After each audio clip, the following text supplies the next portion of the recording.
boqorka waddanka Sacuudi Arabiya boqor Salmaan ayaa shaqada ka eriyay 2 nin oo reer boqor ahaa kuwaasi oo la xiriiriyay musuqmaasuq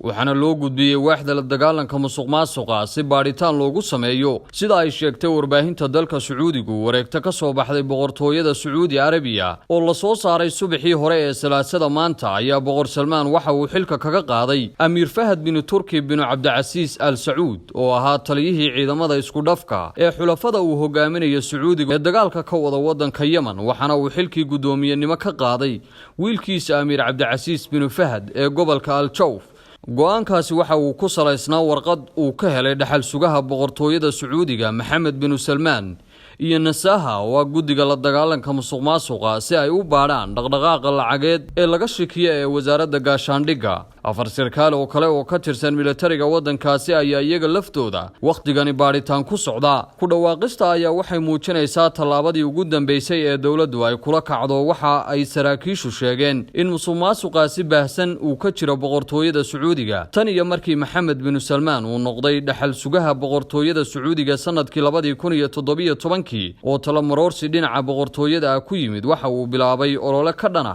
musuqmaasuq oo lagu arkay dad fara badan oo isugu jira boqortooyada wasiiro ganacsato kuwaasi oo dhamaantood lagu xidhay hotel ku yaala dalka Sacuudiga waxaana intooda badan la sii daayay kadib markii isafgarad ay la gaareen qaar ka mid ah mas'uuliyiinta dawladda inkasta oo amiirka dhaxal kale uu dagaalka musuqmaasuqa ka dhigay tirarka isbedelkiisa haddaba dadka dhaliila waxa ay sheegayaan inuu dhaqdhaqaaqyo uu kaga soo horjeedo kooxaha kula tartamaya dhaxalkiisa uu ku doonayo taajka boqortooyada waxaana uu la wareegay laamaha ammaanka ee dalka Sacuudiga isagoo oo la dagaalamay mucaaradka waddankiisa Siciid Aadan Jaamac telefishanka Cable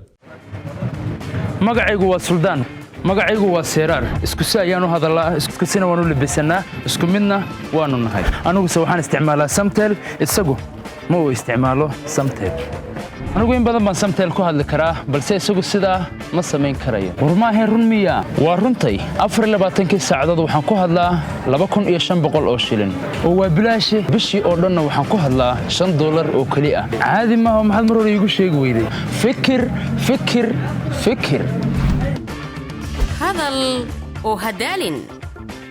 maalinta oo dhan ku hadal 2500 oo shilinka Soomaaliland ama bishoo dhan ku hadal $5 oo kaliya Samtel shirkadda dadweynaha